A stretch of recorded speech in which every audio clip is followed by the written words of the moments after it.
Hello traders, stock trading Bangla চ্যানেলে তোমাদের সবাইকে স্বাগত জানিয়ে শুরু করছি আজকের আলোচনা। আমাদের আজকের আলোচনায় একটি বিশেষ স্টক যেটি আমার ওয়াচ লিস্টের মধ্যে রয়েছে।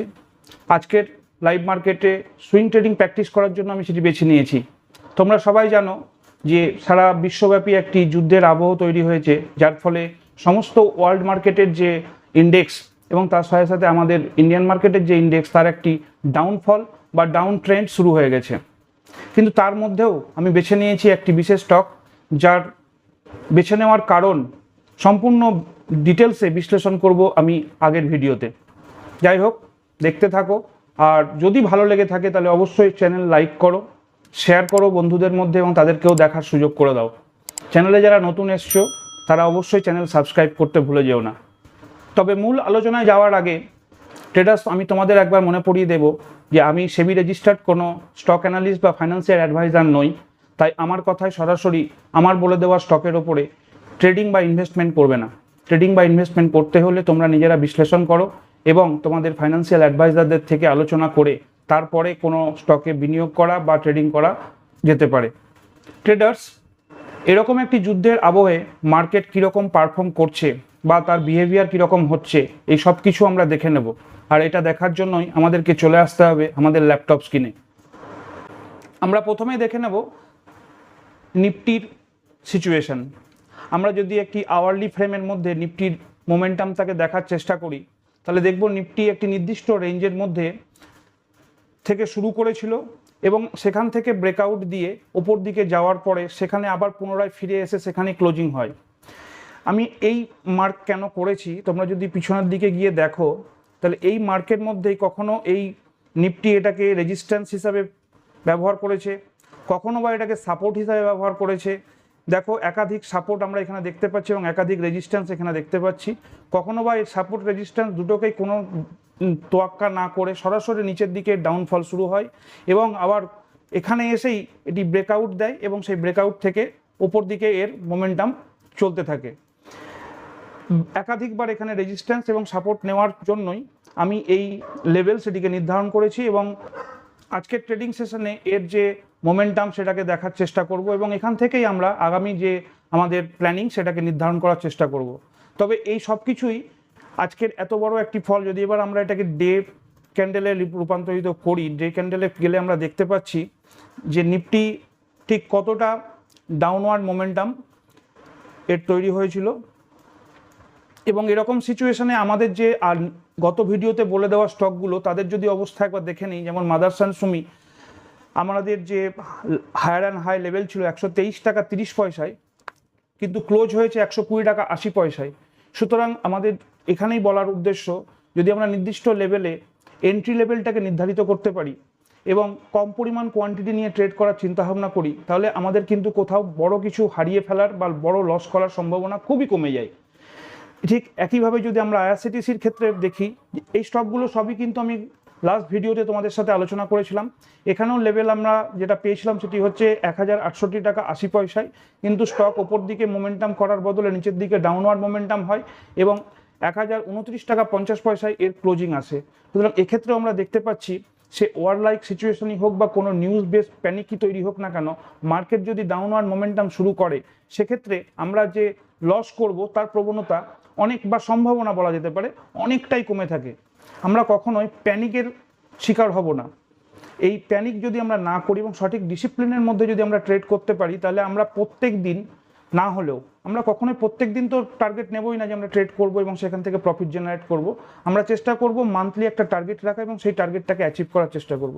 আমরা যদি আগের ভিডিওগুলো দেখি এবং সেখানে সমস্ত স্টক যেগুলো বর্ণনা করা হয়েছিল তার মধ্যে ম্যাক্সিমাম স্টকই কিন্তু আমাদের একটি মিনিমাম পরিমাণ যে প্রফিট মার্জিন, যেটাকে আমি প্রথম ভিডিও থেকেই বারবার বলে আসছি, 3 থেকে 3.5% যে মার্জিন, সেই মার্জিন কিন্তু বারবার আমরা অ্যাচিভ করেছি এবং কোনো স্টকে আমরা বেশ বড় লেভেলের মার্জিন পেয়েছি, যেগুলো যদি আমরা ধরে রাখতে পারি তাহলে আমাদের মাসের যে টার্গেট, এক মাস বলবো না, আগামী কয়েক মাসের টার্গেট আমরা অ্যাচিভ করেছি। সেরকমই যদি আমরা দেখে নিই যে জেএসডব্লিউ স্টিল, দেখো আমরা যে প্রারম্ভিক লেভেল ছিল সে 844 টাকা 90 পয়সায়, অর্থাৎ 845 টাকা মতো, সেখান থেকে কিন্তু একটি বড় র্যালি দিয়ে আমাদের প্রায় 4%-এর ওপর আমরা প্রফিট বুক করার সম্ভাবনা পেয়েছিলাম।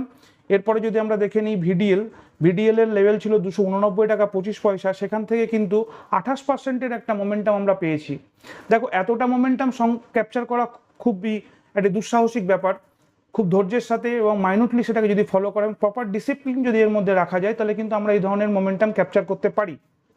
একইভাবে আমরা দেখি বেলের ক্ষেত্রে, বা যদি আমরা দেখে নিই যে গেলের ক্ষেত্রে, এই ধরনের মোমেন্টাম আমরা কিন্তু ছোট কিংবা বড় বা পরিমাণ মতো যেটা আমাদের দরকার, আমরা কখনোই খুব ছোট বা খুব বড় আশা করব না। একটা মাঝারি ধরনের মোমেন্টাম যদি আমরা ক্যাপচার করতে পারি, তাহলে সেখান থেকে আমরা কিন্তু প্রফিট ইজিলি গেইন করতে পারি।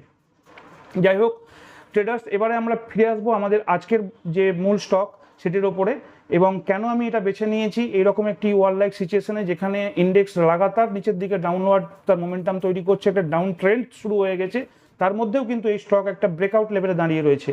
এই স্টকটি হচ্ছে ওএনজিসি স্টক। ওএনজিসির দেখো ভলিউমটা, দেখো এখানে ভলিউম প্রায় 75 মিলিয়ন মতো, এবং আজকেই যে হায়ার হাইটি তৈরি করেছে সেটি 282 টাকা 95 পয়সা, এবং এটি বন্ধ হয়েছে 279 টাকা 85 পয়সায়। আজকের ট্রেডিং সেশনে যদি এই মোমেন্টাম জেনারেট একই রকম থাকে এবং ভলিউম যদি ঠিকভাবে কাজ করে এবং এর ওপরে যখন ট্রেড শুরু করবে, তখন আমরা এখানে কোয়ান্টিটি অ্যাকুমুলেট করব, এবং ক্যাপিটাল ম্যানেজমেন্টের কথা অবশ্যই মাথায় রাখবো।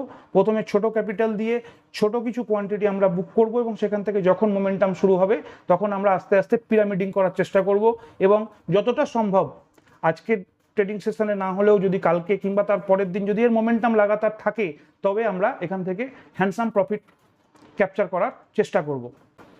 ট্রেডার্স, আমরা এতক্ষণ যে স্টকগুলো নিয়ে আলোচনা করলাম, বা আমরা যেগুলো থেকে এখান থেকে যে শেখার চেষ্টা করলাম, সেটি আর কিছুই নয়। প্রথম হচ্ছে মানি ম্যানেজমেন্ট, দেন কোয়ান্টিটি ম্যানেজমেন্ট। আমরা প্রারম্ভিক কোয়ান্টিটি কম নেব, কম পরিমাণ ইনভেস্টমেন্ট করব, অর্থাৎ ক্যাপিটাল অ্যাকুমুলেট করব, তারপর সিচুয়েশন অনুযায়ী আস্তে আস্তে সেখানে পিরামিডিং করে ধীরে ধীরে বাড়তে বাড়তে আমাদের নির্ধারিত যে প্রফিট লেভেল সেটিকে গেইন করার চেষ্টা করব।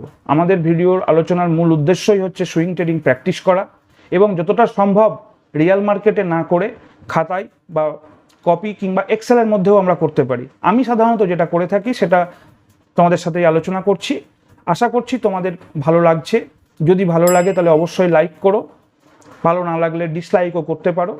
কিন্তু যদি তোমরা এখান থেকে 1%ও তোমাদের মনে হয় যে না, এই আলোচনা ভিডিও থেকে তোমাদের কিছুটা লাভ হলো, তাহলে ফিরে এসে অবশ্যই লাইক করবে এবং শেয়ার করে বাকিদেরকেও জানার সুযোগ করে দেবে।